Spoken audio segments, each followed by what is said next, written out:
Welcome back, everybody, to Game 2 of Na'Vi US versus Dream Destroyers after what was a bit of a one-sided game. Game 1, Na'Vi US do take it pretty easily. Hopefully, Dream Destroyers, though, will be able to sort out some things, sort out some issues that they have. Maybe just come away with a bit of a better draft, as Come With Me was saying in Game 1. Maybe not give away both the Razor and the Viper. Unfortunately, we will see both of those heroes banned away in the first banning phase. And something entirely different. Both teams going for some heavy push here. Come With Me. It's all in, man. What's that? It's all in, bro. It's all in? They're doing this, yeah. All in push from both sides? Well, it certainly looks like it. Grab as many pushers as you can get your hands on before the other team does. So we have the Death Prophet and Shadow Shaman picked up by Natus Vincere. I would say Murana would definitely be a priority pickup, maybe as a support or a core.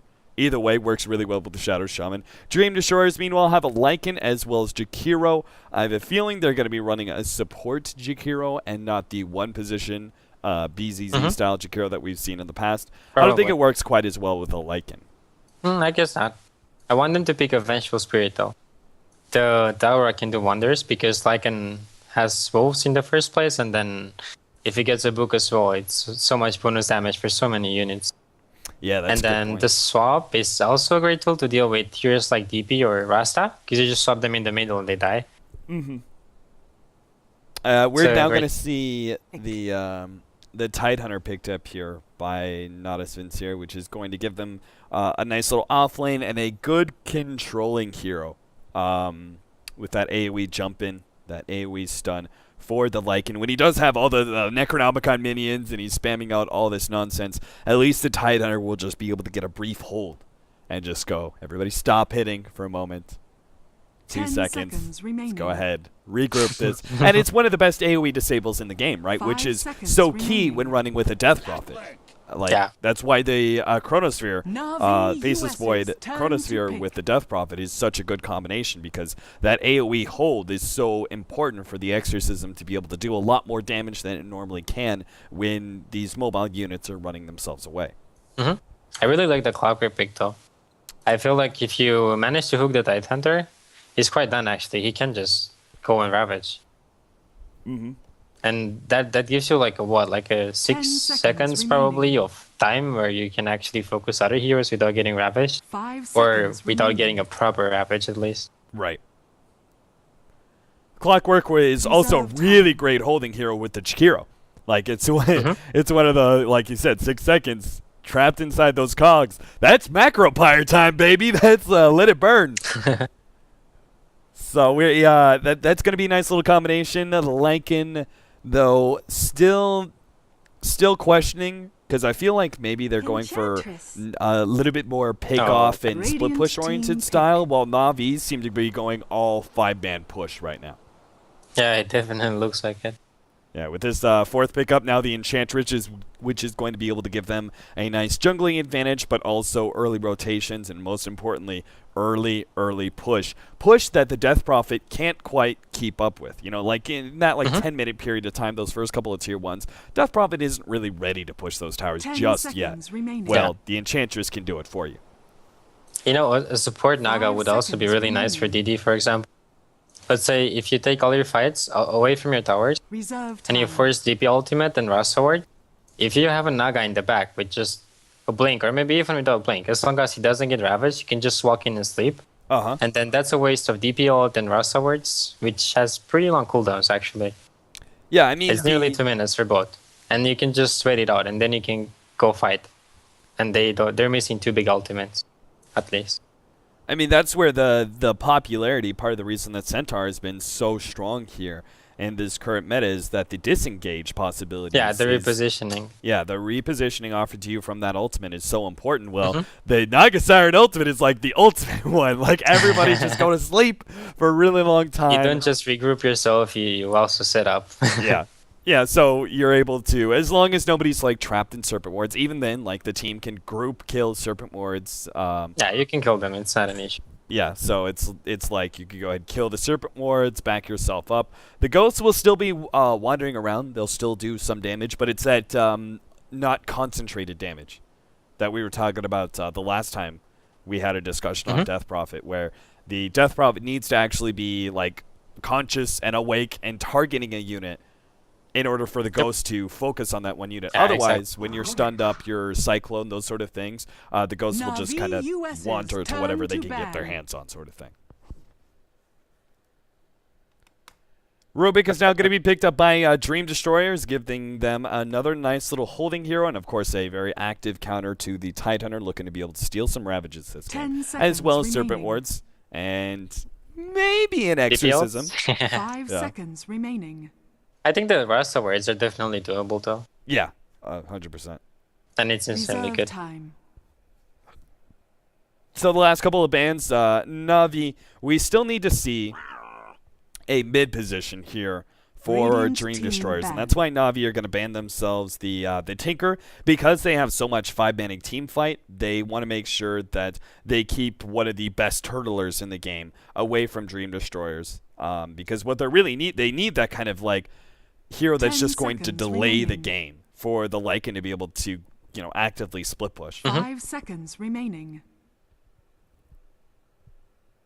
Tinker was definitely a good ban though for Reserve time. Navi. They don't want anything to stall the game at all. Or stop Meanwhile, them from pushing basically. yeah. On the side of Navi, we still need a carry for them. 10 seconds remaining. What are you thinking? What kind of I'm thinking of Luna personally. We have almost all ranged heroes. Yeah, it could be. Navi US's turn to pick. The Luna Enchantress is a combination that we used to see all the time when Luna was popular, because it's just an absurd amount of physical damage that allows you to take down towers very quickly. Or the Gyrocopter. I was gonna call it. Radiant Yeah. team I was pick. literally in my mind. I was thinking. I was like, okay, snaking. What would snaking pick? Yeah. And like, okay, I think he wants Gyro maybe, and he might go aggressive. Uh-huh. Let's see if that's the case. But nonetheless, it's a good hero in the lane against Clockwork as well. Because if you get a shackle from Rasa, you should be able to kill him with the Rocket Barrage. So come with me. I have recently 10 witnessed. seconds Now I've remaining. yet to see it work, but we've been having these discussions 5 where we say seconds the remaining. laning phase is so important, and the mid game, because you basically transition winning the laning phase into a strong mid game. And I've actually seen a couple of times where Gyrocopter has went ahead and maxed out his homing missile early on, because he's the idea being that they're running a defensive tri-lane, and the missile, like you were talking about the Viper and how he can solo zone out a hero. Well, the missile does the exact same thing when you prioritize it, because it does up to like 450 damage, I think, at level 4. I've never seen it actually win, though. Do you think Well, it that's a does. viable build? It costs some mana, and I think the main point here is that you need to max your flag. Because when you play heroes that can clear camps, you should definitely stack for them and clear those camps. So you could potentially do it, but you have to max the flag Prepare anyways, for I guess. battle. Okay, So let's say you go 2 in the rocket, or maybe 3 at level 5, but then you need to max your flag. Okay, so Because just being able to have that basic zoning ability, but not necessarily fully committing to it. It's still going to put terror in the offlaner. Because it was funny, it was like, it actually did kind of work for the laning phase. It just, the Gyrocopter wasn't strong enough going into the mid game. I mean, take a look at it actually. It's 330 damage at level 3. Yeah. What's up? That's pretty sick. It's pretty sick. And the part of the big problem is that most offlaners are going to be forced to take that full 330 damage, because they can't just sit there and take the short distance damage. Otherwise, they risk being actively ganked by the Killed. 2 supports, 30 or seconds maybe to even, battle. who knows, the Gyrocopter. Oftentimes, you don't really know what the Gyrocopter's build. Who knows? Maybe he went for maxed out Rocket Barrage as well. So Yeah, it's hard to know. It could potentially be like a really good zoning of how to build it. Just 1v1 the hero and push him out all the time. But the problem is the mana, so right. it costs a lot of mana. It's 140 at level 3. And look at the Jara mana pool. Yeah, The you're battle getting begins. maybe 3 rockets, 3 missiles in there before you're completely out of mana. Regeneration. But I mean, it's okay to do that because you go passive. And if your support burns his regen before it starts roaming, like for like 3 minutes, support just harasses him, it should be okay. So defensive tri-lane on both sides, no real big surprises here since we do have an Enchantress jungle, so Navi US definitely want to run a defensive try. They're going to have the mid Snake King Death Prophet, and we're going to have an off-lane Brax Tidehunter. Meanwhile, the defensive tri-lane for Dream Destroyer is going to compose of the Jakiro, Rubik, and the Lycan. This lane is not bad for the Tidehunter, mainly because the Lycan is not really that big of an active force in lane. Kind of like a Doom, it's just, you don't really do a whole lot. You're just a right-clicker. And you're a right-clicker up against a Tidehunter, which makes it even worse. If they do manage to somehow get the Tidehunter disabled long enough for the Lycan to get close, he's just going to anchor smash, and there goes all that damage. Did you take a look at his items, though? Justin's? With No, this... no, the Tidehunter. Holy crap. All right. He's ready, man. Dude, he is ready. He's ready to battle, man. I mean, this lane is 0 kill potential and all harassment, essentially. Yeah, exactly. And So- then when he has so much regen, he's just gonna outlast it. Yeah, and this is something build bottom or top lane. We do have Bloody Knight is going to be chased down, locked inside the cogs with Korok, and Korok will be able to pick up the first blood. Gets the aggro off of him just in time, and will walk away quite safe and ready to push in this tier 2. Oh my god, they're laying down a trap. Clockwork's going to die twice in the sec of 20 seconds if he's not careful. Trying to get away from Korok. Now get it turned around on. The cogs goes off. Korok is trying to get close enough for the rocket barrage. He gets a little bit of extra damage, and Bloody Nine has nowhere to go. He tries to go into the trees, but 1437 is one step ahead of him. Bloody Nine is actually eating his way through the trees. He got the kill on the Clockwork. He's going to get both! Double kill for Bloody Nine. What the hell? Navi US trying to get cheeky with it.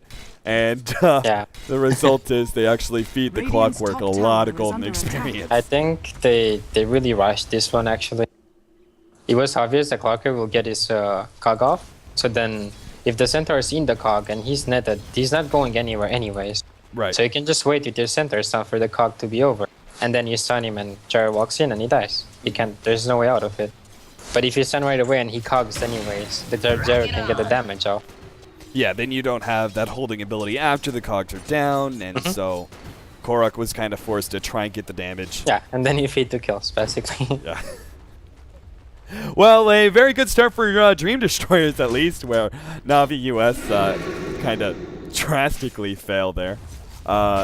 This is something I want to go back to the Tidehunter build. This is something that we were seeing a lot with Centaurs versus Skywrath Mages, because Skywrath Mage support was being picked up so often, and it's such an excellent zoning hero that the Centaur would go for double tangos, a healing salve, and a stout shield, just because of the fact you would basically out-regen whatever the Skywrath Mage could do. Because he would eventually run out of mana. It's the same kind of concept here, except for a Tidehunter doesn't need Stout Shield because he's got Kraken Shell. Yep. But my question right here actually is, what are the supports doing on the Radiant side? They're barely level 2. It's just only one of them is level 2. The other one is level 1. And they're not farming pulls. They're not necessarily zoning this side too much because it's just one hero doing it anyway. So what is Rubik doing then? That's a good question, man. Like, I mean, you in this scenario, you either pull and you farm. If not, you go top and you lane with the Clockwork because those 2 kills that he got made him so strong right now. You could potentially just walk, lift the Rasta, and then he dies. Right. Or maybe even the Jaro. I think this is something that we used to see like supports all the time. Back in the day when supports were essentially just walking warders and everything else, and they weren't as an active part of the game. It's something that we would see all the time, where it's like these Rubiks aren't spending the time to actively, these supports aren't taking the time to actually make sure to farm up. Like, just because you're a support doesn't excuse you. Yeah. I mean, look at, he's level 2. He went to gank, and well, they get a kill, I guess, because they have a DD. Just barely. But the DD is going to be able to get actually both of these kills as the last blast. And once again, Navi US overextend themselves and give away 2 kills for 1. But it's a DD, man. Without this DD, they wouldn't do it. True. True. Without the DD, they would have been crushed. This is something I want to see slightly nerfed though. The fact that heroes that are under level, if they get a kill on higher level heroes, they get like, what, like 2 levels? Yeah. If Ruby kills level 7 hero, he gets level 5.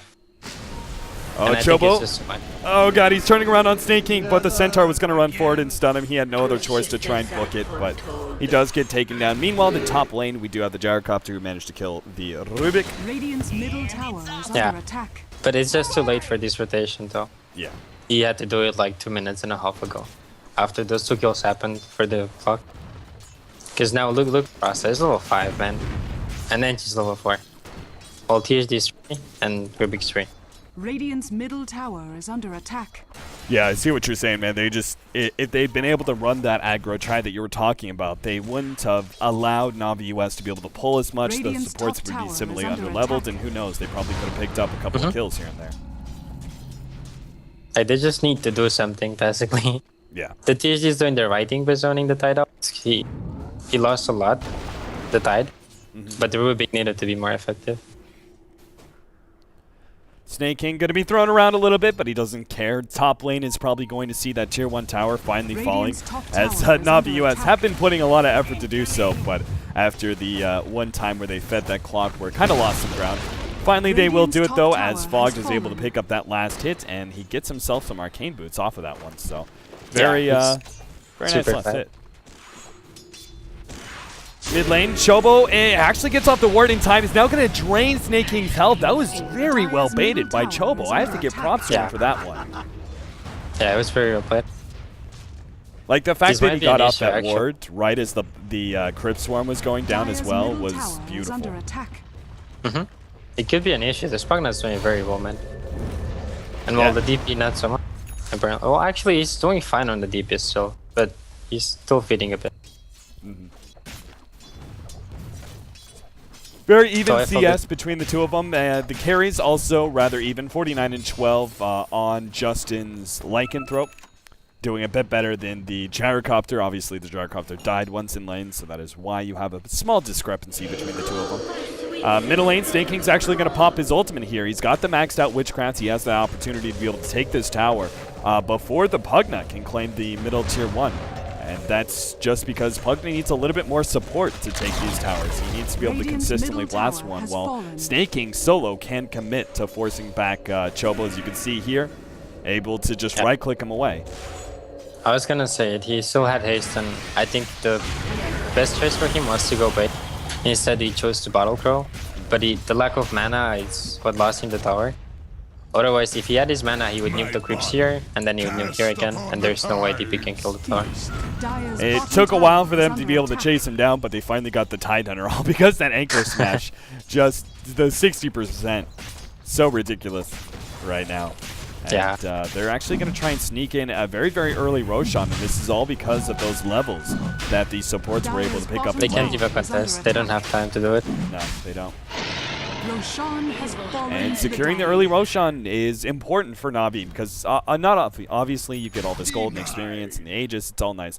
But you also have to remember that we have a Lycan on the side of Dream Destroyers. If Dream Destroyers were able to force some sort of good fight, something like that, or start like steadily getting some map control, they would go for Roshan themselves. Titan are going to be caught out by Bloody Nine, who manages to get him with a nice little hook shot there. What an Ether Shock, does a huge amount of damage to all three of those heroes. They will still have enough damage to kill Brax, as Squee just needs a couple more right clicks. Meanwhile, Fogg fighting up against it. They may not actually kill Brax here. 18 health. He's going to be able to live. Back over to Bloody Nine. Shadow Shaman also escapes with just 40 health of his own. I can't believe it. They both got out there. Rocket. Oh, we got him. Bloody Nine. Well played. He just gotta level off that too. Beautiful. Fanny in some trouble. Snake King needs another right click and a blast. Nice dodge there from Fanny. He's going to teleport himself away. Beautiful play by him. Everybody's on the run though. Yeah. Crypt Swarm Snaky's will like, "Come hit on." Squee, and he's going to have to dodge this next Crypt Swarm. Where does he go? Does he go the right direction? Snake King, he made a guess. He made a guess that the Rubik was going to head down rather than left, and it doesn't actually work. He ends up missing the Crypt Swarm necessary to get the kill. And that's a lot of wasted time there for Snake King. He just wandered around for like a full minute trying to get kills and missing on it every Dire's single middle one. tower is under attack. Middle tier 1, they could use a little bit of commitment here to help out this Pugna, as he's bringing this tower low enough that they, just a couple of blasts and it's going to be able to take it down. But they also have to make sure that they don't leave it open for deny, seeing as we, like, both teams are a push squad. Both teams depend on being able to get that tower gold. Denies are actually pretty critical for either side. I mean, Pugna should just be spamming lanes and constantly walking back to base to regen mana. He just needs to push all the time. Invis rune being picked up by him. He also has this 4-1-4 build. Sees Brax for a second, gets off a blast on him, but isn't really going to be using the Invis for much here. Justin, meanwhile, is going to be farming up this top lane. Rocket's going to come in for him, forcing him back, and this is what we're talking about, the Rocket just routinely forcing you back just because it's level 1. Snake King is going to be able to get off his ultimate here in the bottom lane as he's fighting up against several heroes, but fortunately Fogged is going to be joining him. Cleans up Fanny real quick with a nice little ward trap, and now we'll actually try and push in this tier 1 tower in the bottom lane, as they know they're fighting up against a rather under-leveled Rubik, who shows himself for a second. He's going to be dove here. Fogged, all he needs to just see him for a second, and that's going to mean an Ether Shock. They know he's in the far left corner. And a reveal and a quick kill, as well as the tier 1 tower. So again, the rotations here from DD. I know they have a Lycan who is not nearly the same active force on the map as a Gyrocopter, but yeah, even for Midas as well. So yeah, just taking time to farm. They still need to get some rotations here. As Fanny's going to come into the bottom lane, already getting caught up, shackled, and taken down. Chobo also coming in. He does have his ward, but the ward is going to be right-clicked away. Decrep Fire, no. And a little bit of extra gold being fed to Navi US. Seems like they're just not committing enough heroes. I mean, even if the Lycan is on one side of the map, they need these 4 other heroes to be in front of these towers in order to stop these kind of pushes. Yeah, they can't just give them up for free.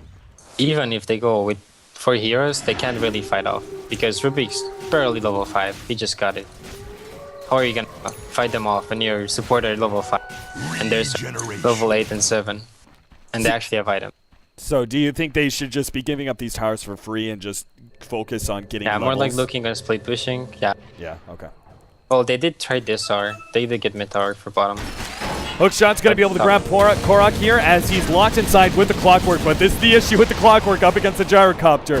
Close quarters with this guy can mean death. Korok is about half health right now, fighting up against Squee. He's going to turn on another Rocket Barrage and finish off the Wolves and walk himself away. Again, more hero commitment kind of needed in order to get that kill. Yeah, and once again, the no ultimate on Rubik. If he had it, he steals the barrage and then he has damage. Unfortunately, it just seems like Dream Destroyers have been forced back on the defensive on everywhere you look. Even Justin, being the farthest farming, isn't really willing to go too far over the river line for fear of some of these disables. He does have another 2,100 gold, so he's going to have his Necrobook 1, but he still needs a good at least 8 minutes here, if not 10 to 13, just to be able to finish off this Necrobook and make it a bigger part of this fight. Bottom lane, they actually, Death Prophet was able to get Fanny there, while the Pugna was staving off this top lane push. Yeah, it's nice. Lycan got some really nice damage in the mid tower too, and he kind of like forced them back from top. Bottom tower is under attack. But now they need to, yeah, this is good. Like Pugna went bottom and stopped DP from pushing as well. You'd have probably gotten the tower to like half HP before your salt runs over. Yeah. Yule's Scepter going to be up soon for the Death Prophet, so I don't know. You've got a lot of heroes you just cannot really go on as a Clockwork right now, because unless you have the Blade Mail, you can't really go on the Gyrocopter. If you max Rocket, you can't go on anybody. Not even Rasta. Rasta's gonna kill you, literally. He's gonna ward you and you're gonna die. Do you think maxing out Rocket is a poor build, or? Well, personally, I never do that because I just like killing, so that's one of the reasons. But I don't like it because you can't do anything alone. You're basically relying on spamming your way out of the enemy push. Wow. I don't like that approach in this case. Jump in. He's able to get Snake King here, but he's underneath the tier 1 tower. The rest of the team is going to be coming in force. Macro Pyre goes out. There goes the Ravage as well. Snake King able to get himself out with the Haste Rune. As Fogged, barely living through these wolves that are trying to chase him down, he will be able to get himself out. Same goes with Brax. The rest of Dream Destroyers do get themselves a little bit control of this tier 1 tower. They're trying to take it down. The Rocket actually managed to secure the kill on the Tidehunter, who got himself away just barely, but is then hunted down by that Rocket. Snake King, meanwhile, has to be stopped once again by this ward. He can't really go for any pursuit with the ward still up. So he kills it, then moves forward, but he's not going to find anybody. Unless he catches Fanny somehow, but it looks like he's not going to go for it. Yeah, he didn't see him. He didn't know he's there. Austria, though, probably just chased. He has the movement speed to catch up for sure. And all of a sudden, the gyrocopter has just jumped up in net worth as he clears through his stack that he had. Like, he doesn't even have a Midas. And Lycan has been having a quick Midas, actually. He's not going for Book either. He's going for Armlet, I suppose. Okay. I'm down with this build solely because of the fact that you have 2 heroes on the side of Navi US that are pretty exploitable. Yeah. They steal your Book, and Gyro can kill the other Book with the flak when he's BKB'd, so right. even his won't matter too much. Yeah, it makes a lot of sense. Dire's top tower Having that is extra under right-click attack. damage can make the difference. Fogged with his quick blink dagger Radiant's bottom is able to tower save is under himself from attack. what was almost certain death there. As 16-minute blink dagger plus Oh, he arcane. revealed into. Tower is under attack. Yeah, he's actually going to go for it. He's going to get the ward trap onto Fanny, Wow. and the wards will finish him off, and the wards will also protect Fog from any reprisal. As they sit there, and the return is that Dream Destroyers will just focus on this tier 1 tower. But at the same time, bottom lane is being pushed in. Exorcism as well as Gyrocopter's right clicks were able to take down the tier 2 and lay a small amount of damage on the tier 3 as well. Top lane, Chobo now being jumped on by Fogged is going to be pursued. He's got no allies around. Chobo should be falling here to Decrepify, and he's going to turn on to Fog trying to get that 1 kill. He will get it. Now the blast goes off. He's going to kill the Enchantress as well. Chobo's going to take all of them down. He still has a full bottle to be able to continue to healing up as he chases down Brax. Decrepify in a second. Oh, doesn't quite get it there. Just outside of the range of the blast. He just got his blink and it blinks right away. Yeah. And Chobo, I have to say, very impressive Pugna play so far, as that's twice now he's turned around a pretty dire situation. Yeah, I mean, they were kind of auto spells, so if you think about it, Rasta didn't have anything anymore. And Enchanters never really died. It's just the impetus. Justin tries to go for snaking with Help the Clockwork, but especially with that Yule Scepter now, it's just no longer possible. I was kind of expecting Lycan to be having a lot of more experience because of the Mida. Just feels like he's still so far behind for some reason. I'm not sure what happened. Bloody Knight's going to be caught out here. The invis here from Korok deals them. A quick Macro Pyre and Ice Path is not enough to save him. And that was actually a dominating streak there on the Clockwork, so an extra 522 gold for Korok, who was already so damn farmed too. Like he needed anything extra. Now he's going to get the Rubik as well. 1 flat cannon or the Ether Shock. That's so unfortunate. He was like 20 gold away or something from buying his blink on Rubik. And he just died. And he needs that blink so badly because that could be like a game changer for... Yeah, if he steals the Ravage, it's insane. But look at Korok, he's not going BKB. Yeah, I noticed that. He's I was going like, straight Butterfly. okay, Ogre Club should be BKB, and then he gets a whole crap ton of gold in a short period of time, and he's like, forget BKB, I'm going to get some damage. Yeah. Well, it does make sense. So there's no Necro Book anymore, so it's okay. Although when Clockwork has a Blade Mail, you kind of need a BKB just to make sure he can solo you. Right. But when you do, this Clockwork doesn't go battery anyways, he doesn't max it, he can't kill you anyway. There's no way. Yeah, I mean, the only way you kill yourself now is panicking and putting down a rocket barrage when you just shouldn't. Yeah, pretty much. And probably not even then. Yeah, maybe not. Not without that lifesteal. Yeah, I was thinking the exact same thing. He gets a little bit of extra heal from that. Could put him over the edge. Now, the Butterfly makes sure that what was supposed to be a Lycan who is going to be focused on outputting a large amount of single target damage on some of these, what is traditionally glass cannon heroes, the Death Prophet, and to some extent early on, and the Gyrocopter especially, is no longer there just because the evasion is up on the Gyro. Yules is up on the Death Prophet, and soon to be a lot of damage. Bottom lane, they're going to go for Chobo here, and this is a fight I'm not sure Chobo can get himself out of. He just got solar ravaged, the Hades son. Yeah, they're like, this is the only guy who's really getting kills, who's really only doing anything for his team. No, this was revenge kill, man, for what happened top. I'm telling you. Yeah. It's one of the times where somebody does that to you, like the Pugna did to them, and then you really start hating on him, just to kill him like a few times, and then you're fine. Yeah. 2,200 gold on the Lycan. He's going to need a fast NKB in order to deal with that very, very early butterfly. Can't think of how many times I've seen a butterfly by 20 minutes. Yeah. Korg likes to do that though. He always does this, I think. Snake King is going to go ahead and go for the second Roshan of the game with his next Exorcism, as they're not really quite ready to try and push uphill anyway, so might as well get that extra events going on. 4 staff for the Enchantress. The rest of Dream Destroyers are here, but they see Roshan is below half health. Yeah, they have a chance of doing this. There's no DPL. Yeah, they certainly could. Snake King no longer has it. And Justin's going to put himself inside the pit. The rest of the team's going to be going for Snake King here. Meanwhile, Brax jumps inside the pit. He doesn't have a Ravage, but he wants to be able to force the Lycan down. Shackles on the Lycan. They take him down. Meanwhile, Roshan will fall in just a second. And immediately the Age is picked up by the Gyrocopter. They come back out. Chobo is trying to suck away the Enchantress with life points. They will be able to blow up the Shadow Shaman. Turn around blast. He actually gets 2 more off of that one. One of them being the Aegis from the Gyrocopter. Squee and the rest of the crew are going to be able to hold Korok in place. Chobo gets an additional large amount of burst damage there as the Rubik trying to get away from Korok. Ice Blast not quite hitting, but another blast is going to come in just a second, or just the drain. Chobo, that's all he needs to be able to take him down. Korok cannot get away fast enough. And now 1437 trying to get away from the Jakiro. Uses an urn to try and counter it, but the Liquid Fire was still on, and he takes out from that one. What an amazing fight for Dream Destroyers, despite the fact they did not get the Roshan and Aegis. I'm gonna call it, man. The hate, Ravage, it backfired. It did. It completely really backfired, man. Chobo just went ham in that team fight. Is under attack. You must be so happy right now. Dude, he's got a full-up BKB.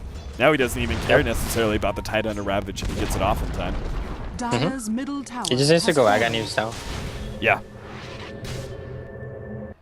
Get that continual life drain. That cast range, though. That cast range. That has to be one of the most ridiculous Aghanim's upgrades. Not like the 0-second cooldown or anything like that, but like when it comes to the scale here. Look at this. The cast range without Aghanims is 850. With Scepter, it goes up to a full 900. Like a 50 range increase with the Aghanims. Like, really? Was that necessary, Ice Frog? Was that 50 range worth it for the Aghanims? I don't know. Has to be one of the smallest increases I've ever seen. Clockwork, he's going to get himself some additional strength items. He knows he needs as much as possible because, frankly, Navi US are outputting so much damage, he just can't quite handle it. Fogged is going to be caught here and will be taken down. And actually, Squee was able to steal the Serpent Ward. Starcopter ultimate going off. He starts chasing in. Now pops BKB as his own. Turns around onto Justin, but he just kind of soloed in there. And the Butterfly's helping him out quite extensively, but he should eventually fall. BKB, Korok, nope, there it goes. Last Fate Bolt will be able to secure it. That 10-second BKB only doing so much work. Meanwhile, the top lane is going to be pushed in Tier 2, taken by Snake King, so they still get something out of that. But just Navi US continuing to kind of just go for unnecessary fights that are a bit too risky. Serpent Wards go down, and another situation where they get a free pickoff. Yeah, sorry, I dropped for a second before. Yeah, that's okay. Snake King, Yule Scepter goes off on the Rubik, and now trying to get himself away. Snake King's Exorcism does fade away. Snake King is tanky enough, he can deal with this Macro Pyre, but he won't be able to pursue and actually kill the Rubik, which is the sad. There's no way he walks into swords and makes it out alive. Yeah. But yes, the Pagna acronyms is just sick. I was talking about like the 50 increase of range. That's not too much, but the I know that's the point. It's like bonus. it's such a small increment. Like, was it even necessary to put it in? So weird. It's something, right? Yeah, I guess so. It's like I just need a little something, just a little something. Fogged is sitting here making sure Brax is all right when he's farming, as he's going to need some help soon, being blocked out by the wolves. And doesn't have a Blink Dagger just yet, but does have a Force Staff to jump over. Bloody Nine is able to catch him, though, and the sucky from Chobo will be able to finish him off. But Clark, I feel like the fact that he maxed Rocket, it's setting back so much. Look at his levels right now. He's behind the supports. The fact that he can't get kills at all. like those solo kills that you would normally get. You catch Vassal and you just kill him. You get like 1 or 2 kills when you're level 6 because of your battery being maxed, and then you get a fast blade mill, and then you just solo the gyrocopter. Oh, Squeak! He's going to be taken out by the wards. Shackle lasts long enough. Rubik's going to be taken down, so another free pick off there. 19-17, 25.5 minutes in.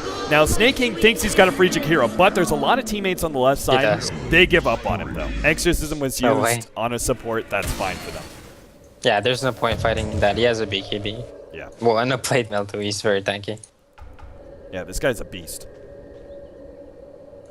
Like, they could go and try to fight him, but they don't really have anything to hold him down with because Hook was in cooldown. Ooh, close one there is the Clockwork. Trying to go for Korok. Of course, Korok does have the BKB, so even if they did hit that one, I'm not sure Yeah, I if... think he would have hooked in his own misery. Yeah.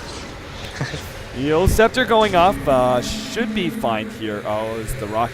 Oh, No, he's he's actually fine. going for the Pug. No, I thought he was going for the Clockwork for a second. That would have been so sad for him. Let's see, what sort of items do we have being picked up? Double BKBs on the side of Dream Destroyers on the Lycan as well as the Pugna. We also have ourselves Aghanims going to be built by the Pugna soon. Nothing too big being picked up by the supports lately. They just have both of them have their mobility items. The Lycan needs to get more though. His damage output right now is just not enough. Yeah, especially against all this armor being picked up. Squeak gets himself a little bit low. Ice Path goes out. And now Fani just overextended himself. There goes the Ravage catching out too, guaranteeing at least 1 kill there. Now, oh, what a Pugna blast going. Hitting on 3. Snake King actually gets pretty low here. It's going to be forced into popping his BKB. And 1437 will try and heal him back up. Farther over though, Korok was going for the tower. And may lose his life here. Hookshot lands, and with the Crypt Storm that was stolen, finishes him off. The turnaround though. Brax decrepified up.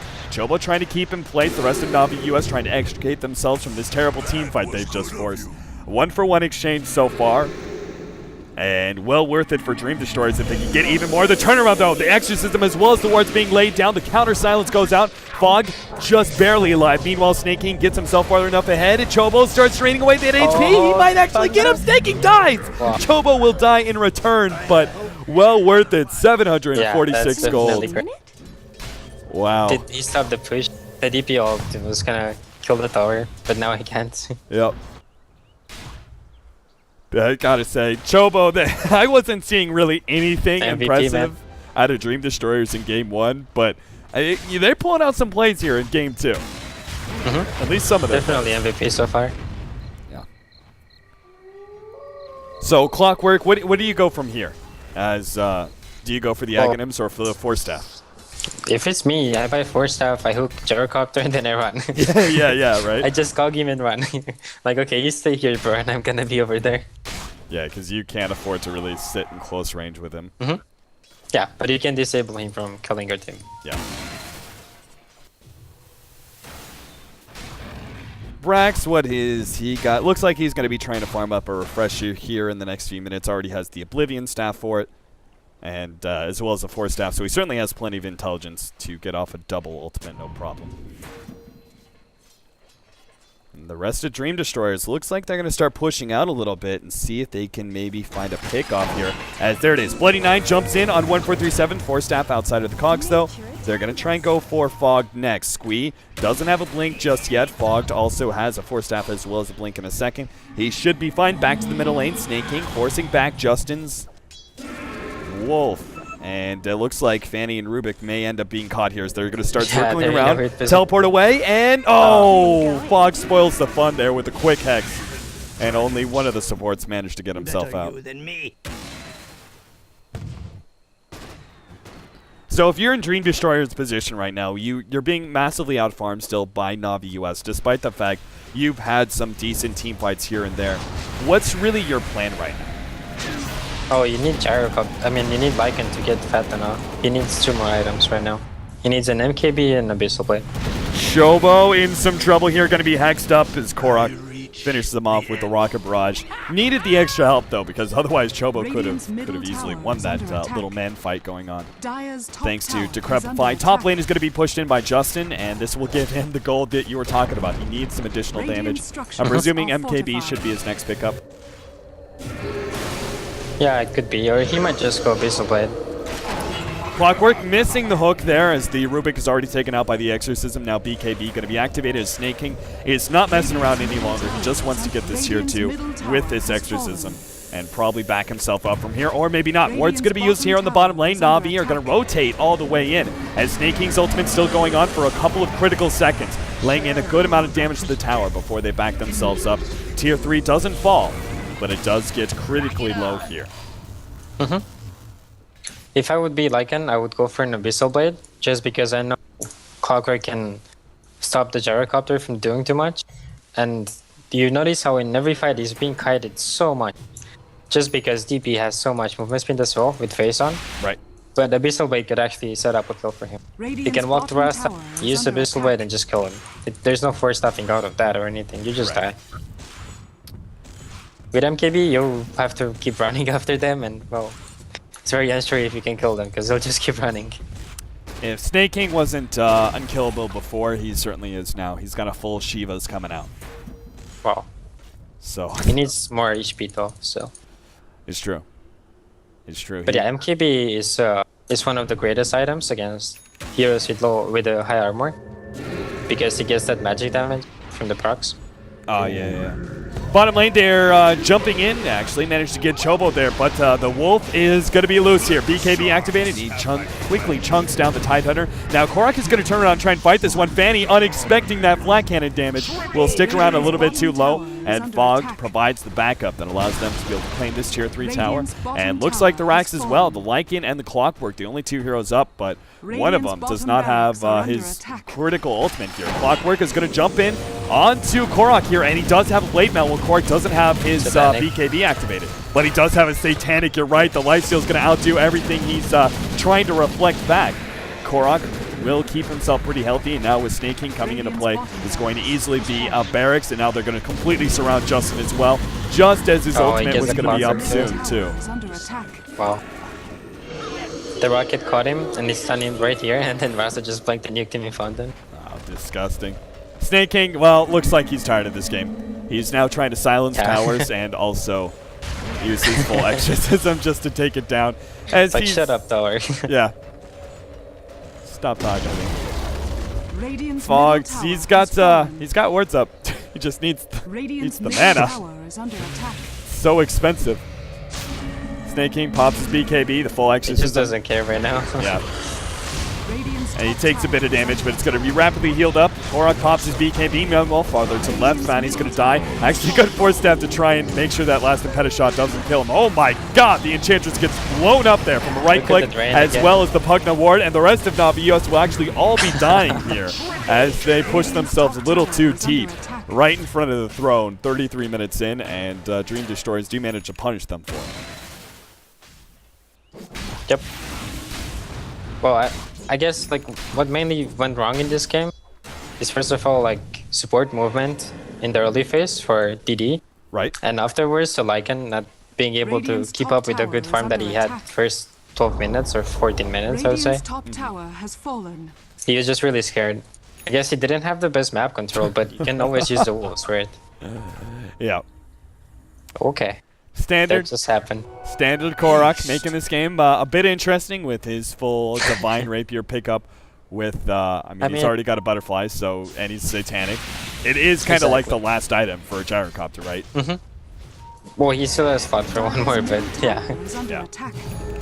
The Refresher is also up for Brax. This is a team-wide time. Force Staff forward. Force Staff, oh Jesus, the Pugna ward actually almost killed Brax. Meanwhile, the rest of the team, even though they could have just easily wiped it, the rest of the team is actually going straight for the throne. As Snake King and Fogged are both going to be jumping in with wards, with Exorcism, easily being able to do it. And our Gyrocopter isn't even going to be able to show off his Divine Rapier in time. The throne's going to die before it does. So, that's going to be the end of the game. The second series, or second game of this series, will go the way of Navi US 2-0 in this 2-game series. Get themselves the first win, Dota 2 Champions League. So well played by them. Dream Destroyers, meanwhile, well, they certainly got a lot to figure out, but I did see some shining signs of hope there, especially with Chobo pulling out the big plays, the Pugna man. That was pretty epic to watch. Bloody Nine did not perform all that badly on the Clockwork, even if his we may have disagreed with the maxed out rocket build. Didn't like the build, but he did okay. Yeah, especially under the circumstances that he had. Mm-hmm. So those guys certainly have a lot more growth ahead of them, but for now they put up a good fight. And that's going to be it for the night. We were going to have another match. It was going to be Union Gaming versus CNB, which would have been starting in 15 minutes, but CNB did use their wild card and are going to be rescheduling that match. So that is it for the night. Thank you to come with me for joining me at CWN Dota, if you want to be able to follow him, at Dota Capitalist for me. We also have... well, actually, while I'm looking it up, come with me. Any shout-outs? Yeah, thanks for having me again. And shout out to Snake King. What a player. What a player. What a player. So, tomorrow, well, actually, technically, today, because in 4 hours and 15 minutes, WEC is going to be kicking off.